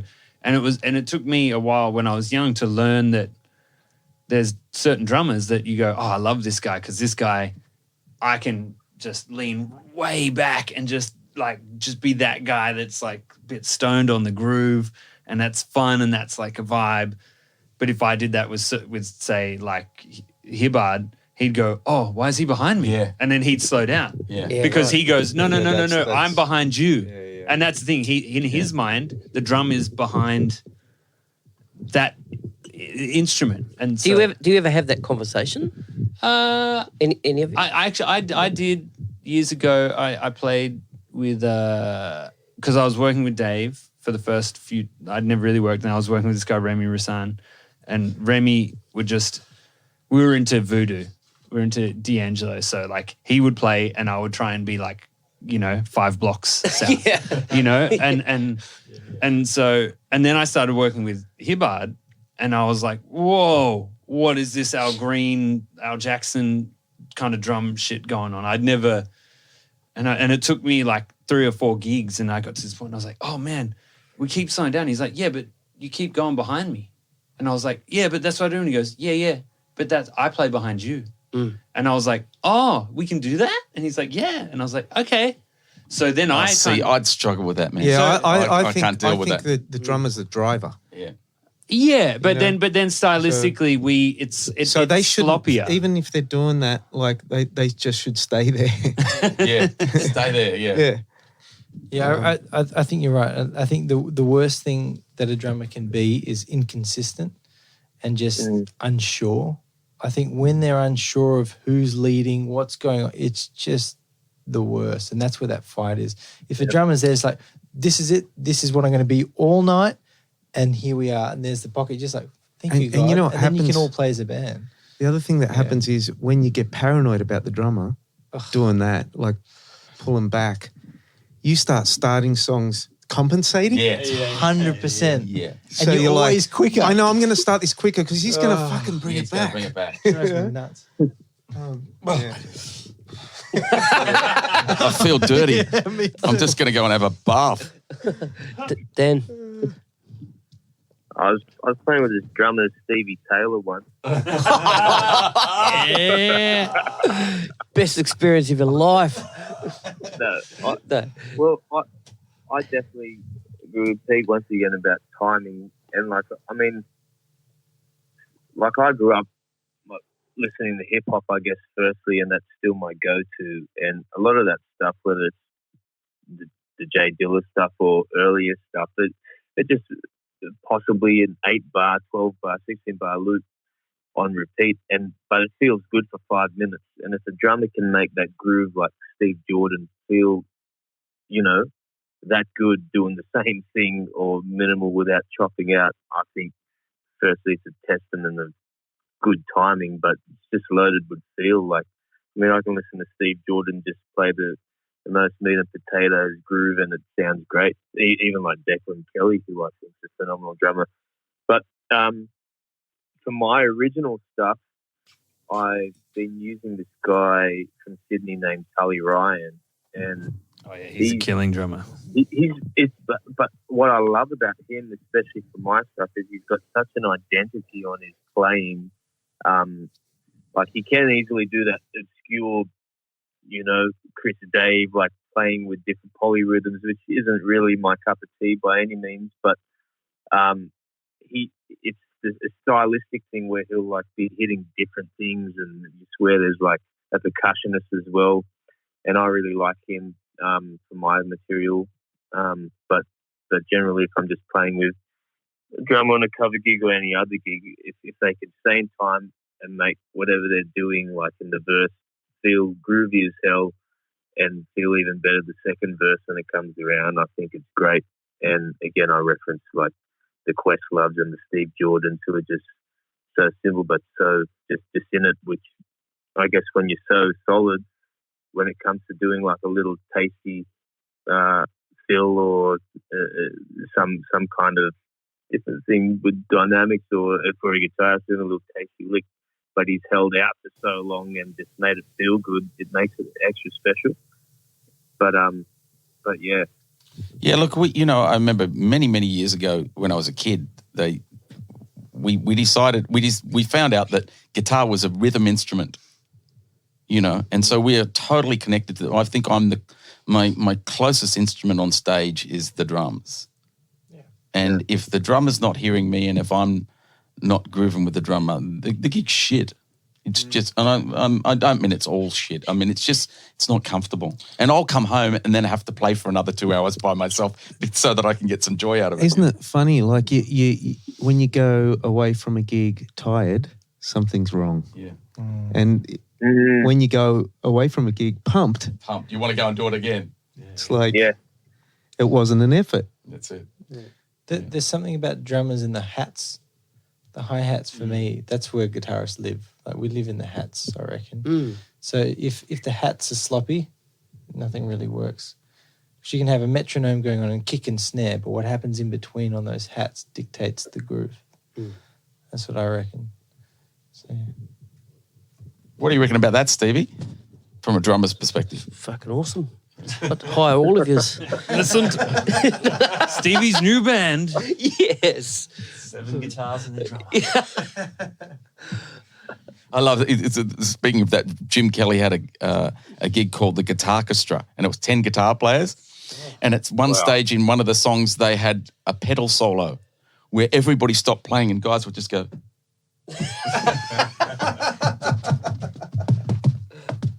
And just turn pedals on and off for a whole solo. It was just fantastic. That's really cool. Matt, before I close it out, have you got anything you want to say, add? I think we've covered a lot of stuff. This Yeah, has we been so have. fun. It's been cool. Yeah. Can I just say one thing? Sure. Honestly, I'm really humbled to be amongst everyone here. I think there's some amazing talent and years of experience and wisdom in this room and online. And I just want to say thank you for having me here today. Absolutely. It's awesome. It's been really good. Yeah, great. Thank you. Awesome. Thanks, Stevie. No worries, guys. Thanks so much. Thank you. Thank you so much. Really appreciate your time and agreeing to do this. And, Chris, have you got anything else to say? No. Chris, stop now. Yeah. Yeah, man. I don't know what else to say. I'm just privileged to have That was been able to hang out with you. You know, it was cool. that was nearly 4 hours. Nearly 4 Close hours. to 4 hours. Yeah. Marathon. Yeah. How are you going to edit that? 4-part series. Yeah. What? He's going to edit it like all my stuff into one podcast, all of Chris's into one podcast, all of Mark's into one. But the difference, Chris is going to be a 3-minute podcast. Yeah. I'll be like, No. No. No. No. All right, guys. Thanks so much. And hopefully we can do it again sometime. Good on you. Thank you, everybody. All right. Thank you. Good night. Thank you. Later, boys. Catch you later.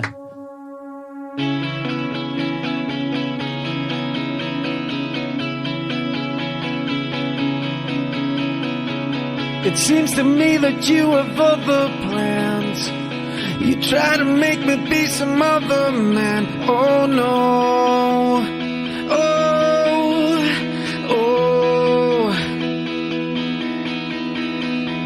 Why should I change? I just don't understand. I won't go hiding my face in the sand. Oh no. Oh. You've got to take me just for who I am. Take a little bit of your own advice. You're talking at me and you're not thinking twice. The day will come when we'll pay the price. No more, no more.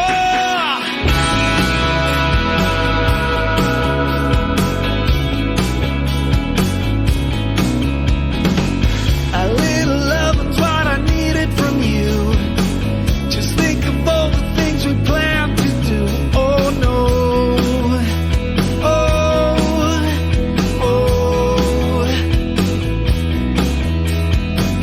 Why can't you see what you have done to me? No turning back to